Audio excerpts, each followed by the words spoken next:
Hello વિદ્યાર્થી મિત્રો, welcome back. આજે આપણે વાત કરીશું ન્યૂટનના ગતિના બીજા નિયમ વિશે.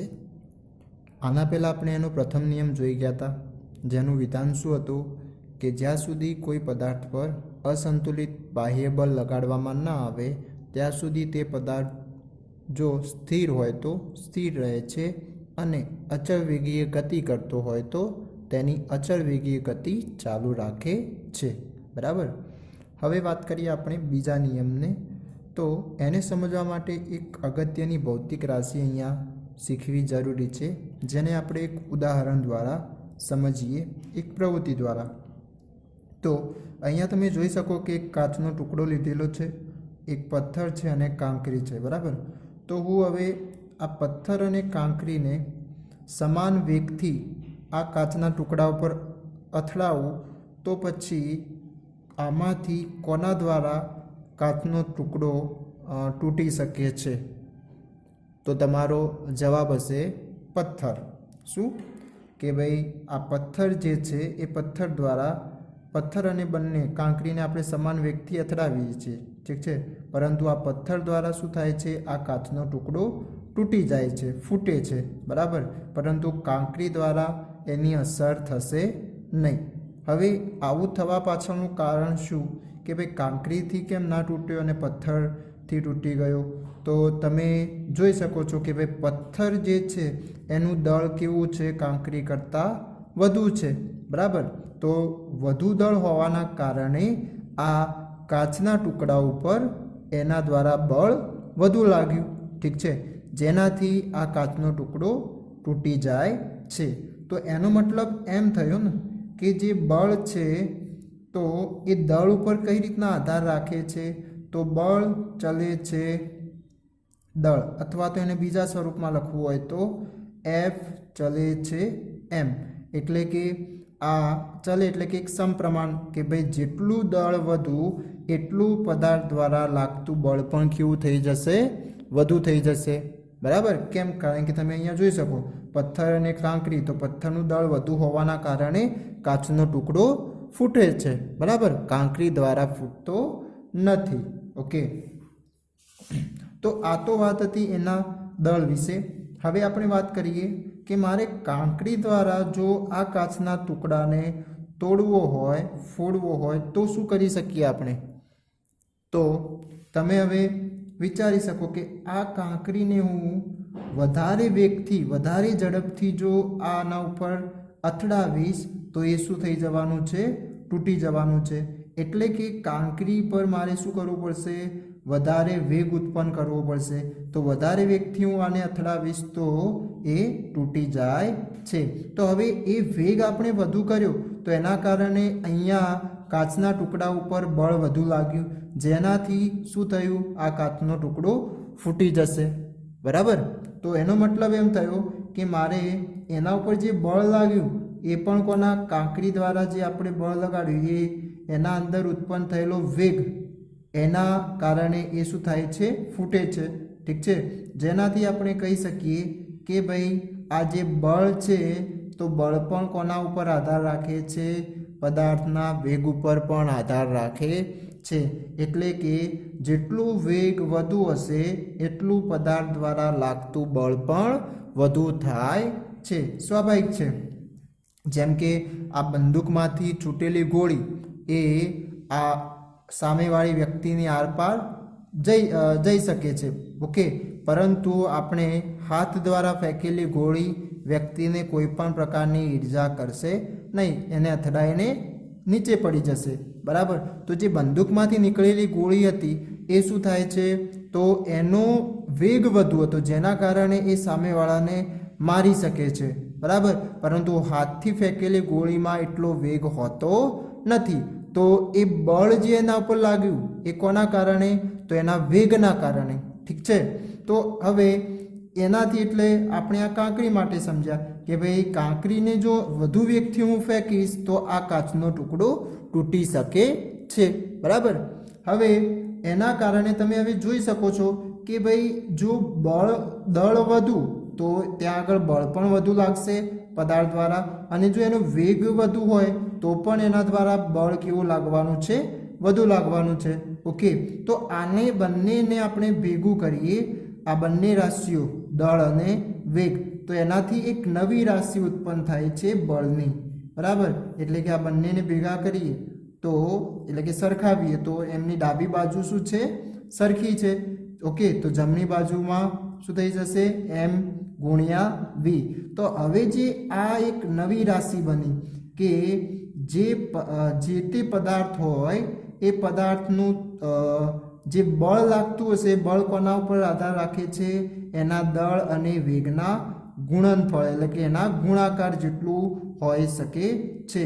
તો હવે આ જે બળને એક નવી રાશિ તરીકે ઓળખવા માટે એને નામ આપવામાં આવ્યું વેગમાન. શું નામ આપવામાં આવ્યું? ચલો, એ રાશિને નામ આપવામાં આવ્યું વેગમાન. તો વેગમાન એક કોના ઉપર આધાર રાખે છે? તો દળ ગુણ્યા વેગ. કોના ઉપર આધાર રાખે છે? દળ ગુણ્યા વેગ. બરાબર, એટલે કે પદાર્થના દળ અને વેગના ગુણનફળને શું કહેવામાં આવશે? વેગમાન કહેવામાં આવશે. બરાબર, તો આને સંજ્ઞા સ્વરૂપે દર્શાવવું હોય તો વેગમાનની થઈ જશે કેપિટલ P. બરાબર, અને દળની સંજ્ઞા થશે m અને વેગની સંજ્ઞા થશે v. તો આ થઈ ગયું વેગમાનનું સૂત્ર. તો વેગમાનની વ્યાખ્યા કરવી હોય તો શું થઈ શકે કે જ્યારે જે તે પદાર્થનું જે દળ અને વેગના ગુણનફળને શું કહેવામાં આવશે? વેગમાન તરીકે ઓળખવામાં આવે છે. બરાબર, તો આ તો વાત થઈ ગઈ એની વ્યાખ્યા અને એના સૂત્રની. હવે વાત કરીએ એની સંજ્ઞા. તો આની સંજ્ઞા શું થશે? તમે મને કહી શકો, એટલે કે વિચારી શકો કે આની સંજ્ઞા શું થશે? તો આપણે ચેપ્ટર 8માં જોઈ ગયા હતા ભાઈ કે જે તે ભૌતિક રાશિની આપણે સંજ્ઞા શોધવી હોય તો કોના ઉપરથી શોધી શકીએ? એમના સૂત્ર પરથી. તો એમના સૂત્રના એસઆઈ એકમો આપણે જાણતા હોઈએ તો એની સંજ્ઞા આપણે મેળવી શકીએ છીએ. તો અહીંયા જે વેગમાનની સંજ્ઞા થશે તો એમાં દળનું એસઆઈ એકમ શું થાય? કિલોગ્રામ થાય. ઓકે, અને વેગમાનનો એસઆઈ એકમ શું થાય? તો મીટર પ્રતિ સેકન્ડ. તો આ શું થઈ જશે? વેગમાનનું એસઆઈ એકમ. તો એસઆઈ એકમ શું થઈ જશે? કિલોગ્રામ ઇન્ટુ મીટર પ્રતિ સેકન્ડ.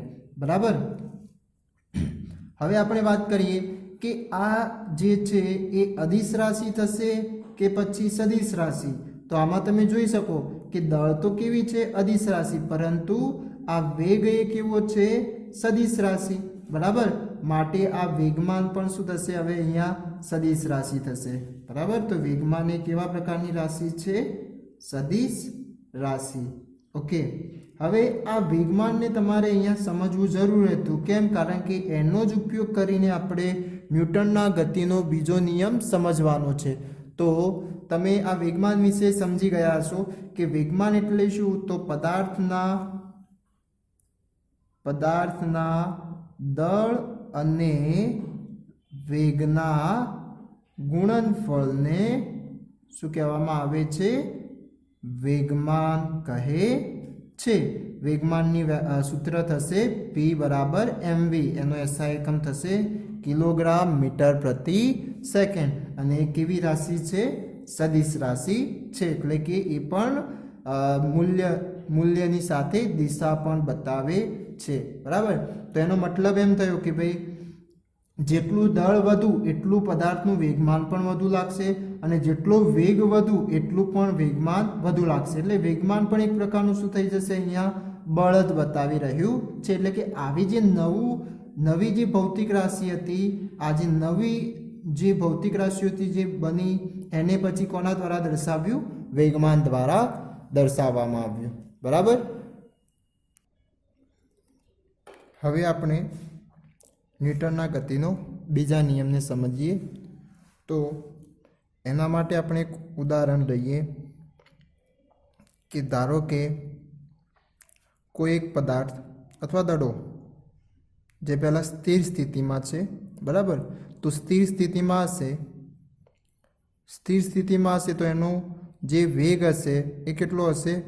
0 મીટર પર સેકન્ડ. ઓકે, હવે મારે એને કંઈક વેગ આપવો છે, બરાબર, એટલે કે હું એને કંઈક બળ આપીશ તો શું થશે, એના વેગમાં વધારો થવાનો છે, બરાબર. તો હું એનું બળ આપતા એનું જે અંતિમ સ્થાન ઉપર અથવા તો અંતિમ સ્થિતિ પર એનો જે વેગ છે એ વધીને કેટલો થઈ જાય છે, 5 મીટર પ્રતિ સેકન્ડ, બરાબર. તો હવે આ જે 5 મીટર પ્રતિ સેકન્ડ થયો એ કોના કારણે, તો કંઈક એના ઉપર મેં બળ આપ્યું એના કારણે. ઓકે, એટલે એ 0માંથી વધીને કેટલો થઈ ગયો, 5 મીટર પ્રતિ સેકન્ડ. ઓકે, તો હવે તમે અહીંયા જોઈ શકો કે આ વેગ શું થઈ રહ્યો છે, બદલાઈ રહ્યો છે. ચલો એની સાથે સાથે હું આનું દળ પણ આપણે લઈ લઈએ, ધારી લઈએ કે 5 કિલોગ્રામનો, કેટલો છે, 5 kgનો, બરાબર. તો હવે આના અંદર હવે કંઈક વેગમાનમાં ફેરફાર થયો હશે, બરાબર.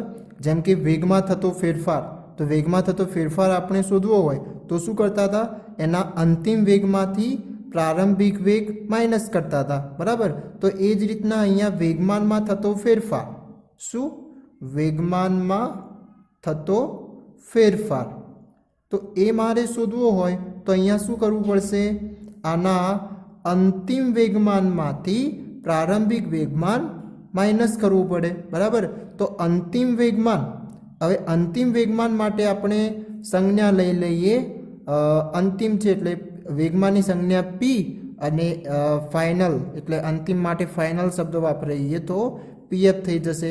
અને પ્રારંભિક વેગમાન માટે આપણે લઈ લઈએ, પ્રારંભિક વેગમાન માટે આપણે લઈ લઈએ pi, બરાબર.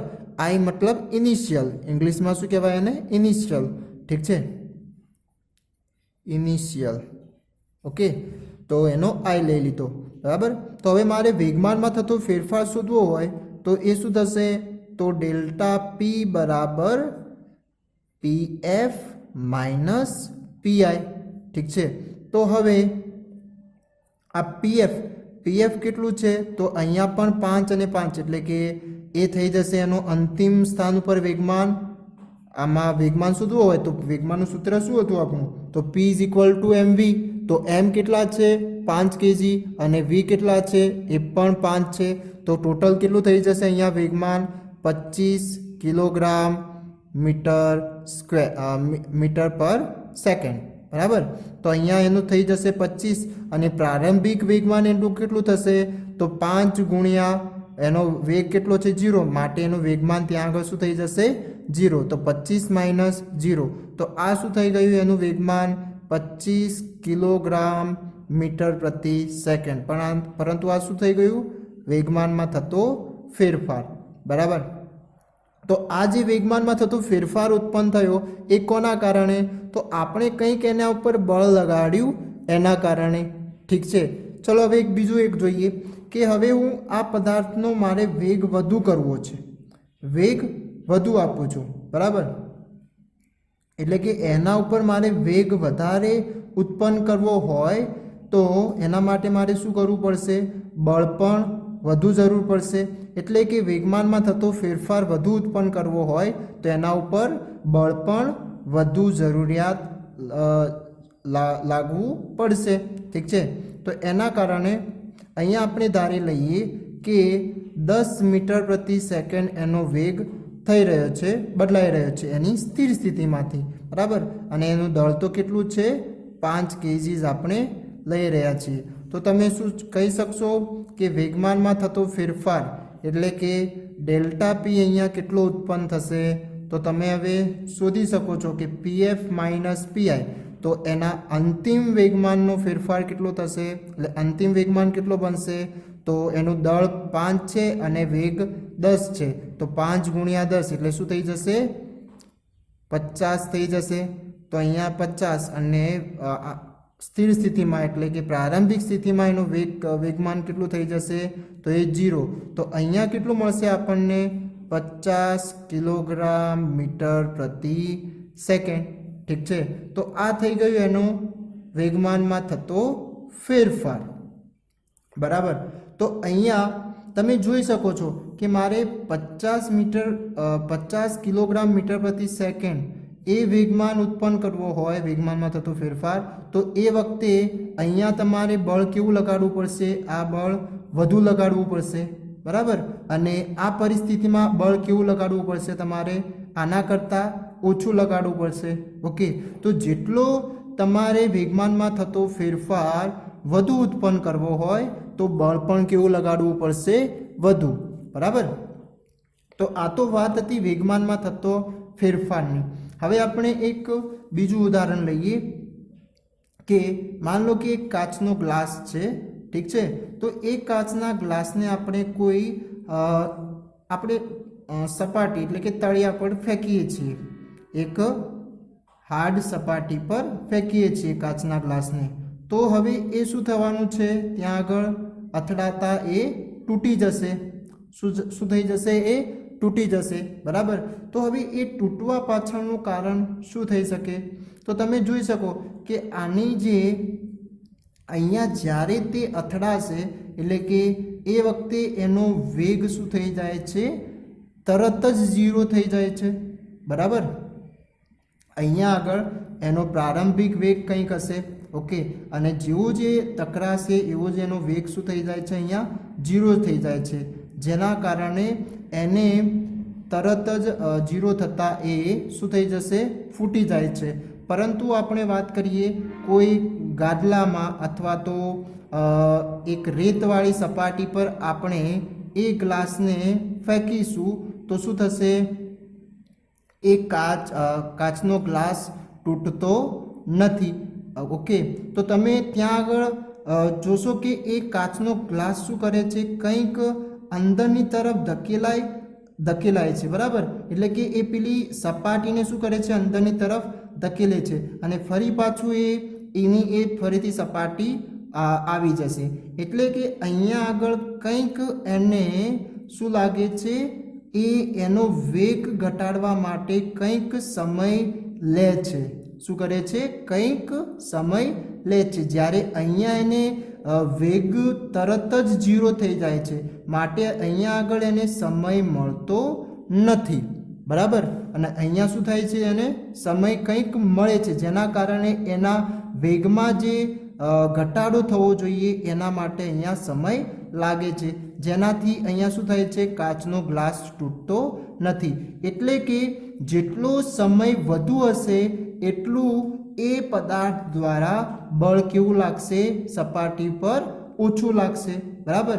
અહીંયા સમય ઓછો હતો જ નહીં, બરાબર. જેના કારણે અહીંયા શું થાય છે? કાચનો ગ્લાસ તૂટી જાય છે.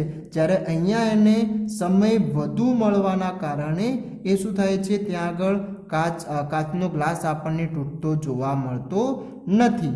જેથી આપણે અહીંયા હવે લખી શકીએ કે ભાઈ જેટલો સમય વધુ હોય એટલું બળ કેવું લાગે છે? ઓછું લાગે છે, બરાબર. એટલે કે કંઈક આપણને વ્યસ્ત પ્રમાણનો નિયમ મળે, ઠીક છે. કે ભાઈ જેટલું સમય વધુ એટલું એ પદાર્થ દ્વારા બળ કેવું લાગશે?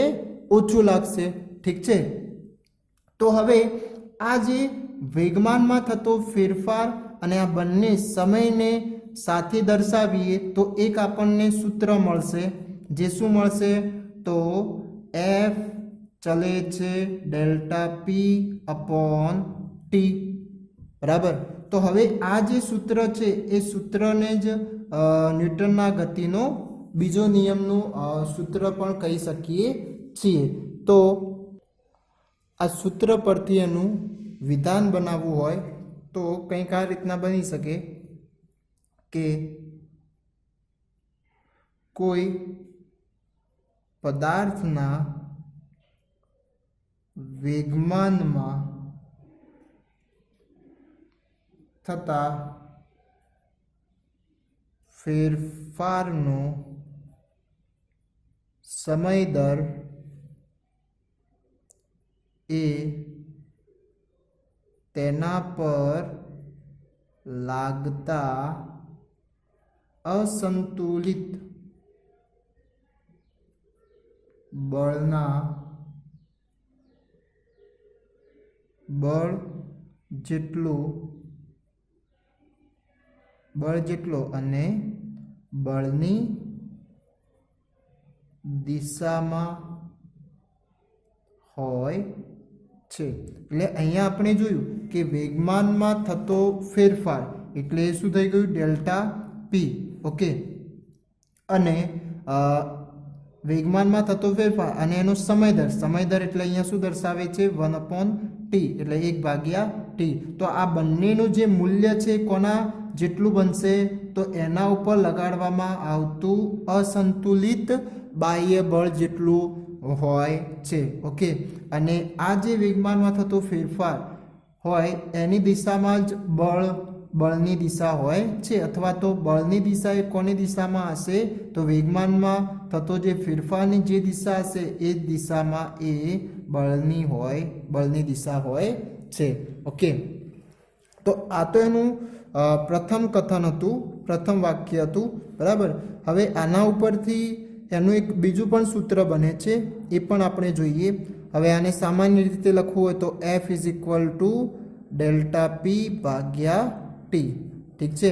હવે તમે જેમ કે હવે આનું ઉદાહરણ લઈએ તો જે ક્રિકેટ મેચમાં જે દડો પકડતા હોય ફિલ્ડરો, બરાબર, તો એ ફિલ્ડરો તમે જોયું હશે કે જ્યારે પણ આ રીતનો વધુ ઝડપથી જે દડો આવતો હોય તો એને પકડીને એ થોડો પાછળની તરફ હાથને લંબાવે છે પકડીને. બરાબર, તો એ કેમ એવું કરતા હોય તો જે દડાનો વેગ હોય અથવા તો એ વખતે એનો જે વેગમાન છે એ વેગમાનને જો ફટાકથી એ પકડીને ત્યાં જ એમના હાથ સ્થિર કરી દેશે તો એમનાથી એ ઘાયલ પણ થઈ શકે છે, એટલે કે એમના હાથમાં ઈજા પણ થઈ શકે છે. પરંતુ એ શું કરે છે પાછળની તરફ પોતાનો હાથ લંબાવે છે, જેના કારણે એનો જે વેગમાન છે અથવા તો જે દડાનો વેગ છે એ શું થાય છે એને ઓછું થવા માટે, એ વેગમાન ઓછું થવા માટે કંઈક સમય મળી જાય. તો એ સમય મળતો હોવાથી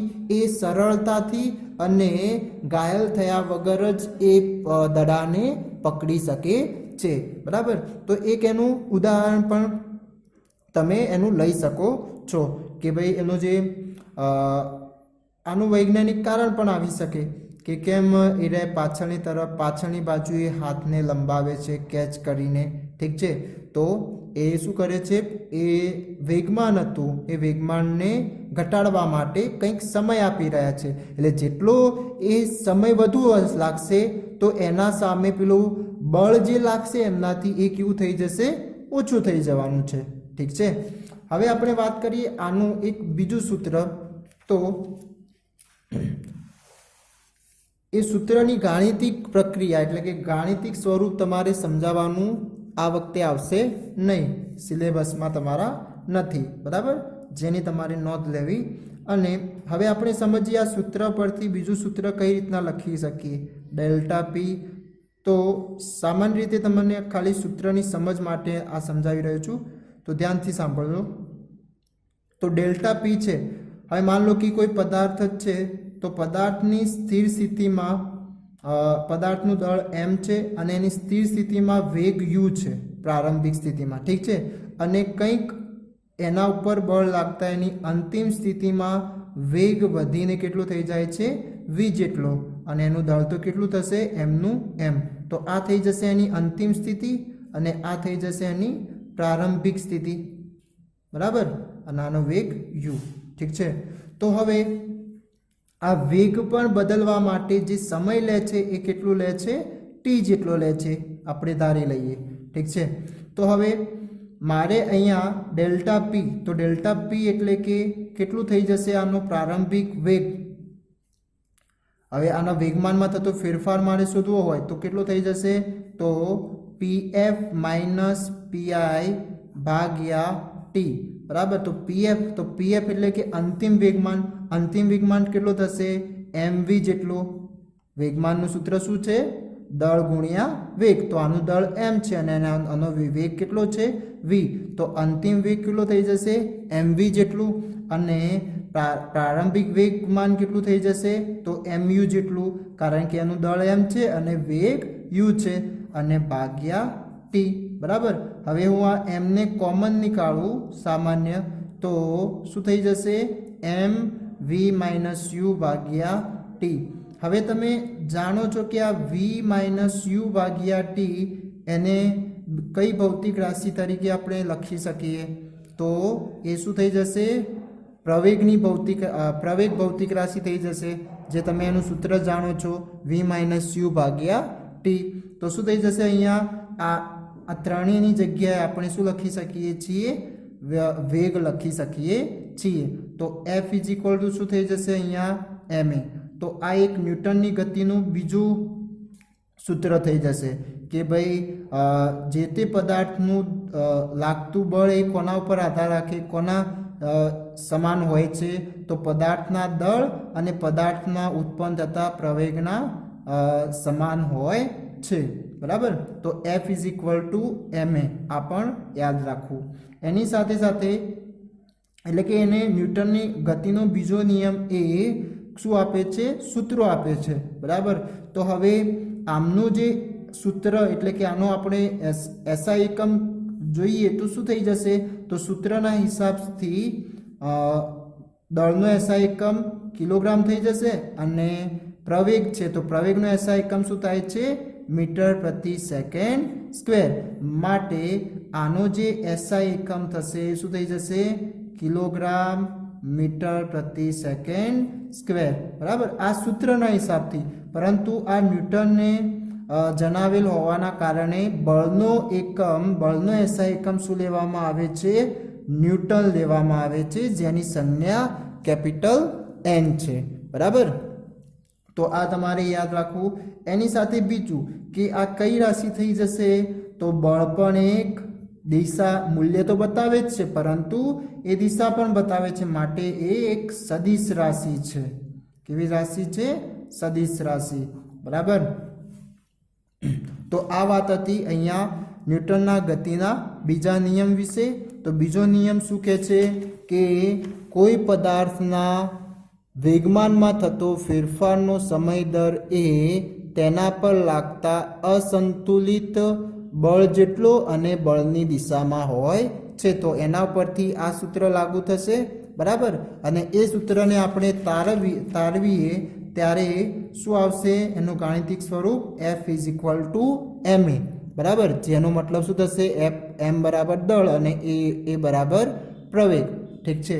તો જે તે પદાર્થ પર લાગતું બળ એ પદાર્થના દળ અને પ્રવેગ પર આધાર રાખે છે, એટલે કે એમના બંનેના ગુણનફળના સમપ્રમાણમાં હોય છે. ઠીક છે? બીજું આપણે જોઈએ વેગમાન વિશે. તો વેગમાન કોને કહેવામાં આવે? તો પદાર્થના દળ અને વેગના ગુણનફળને શું કહેવામાં આવશે? વેગમાન. તો વેગમાનનું સૂત્ર શું થશે? દળ ગુણ્યા વેગ. એની સંજ્ઞા શું થશે? તો કિલોગ્રામ મીટર/સેકન્ડ. અને કેવી રાશિ છે? સદિશ રાશિ છે.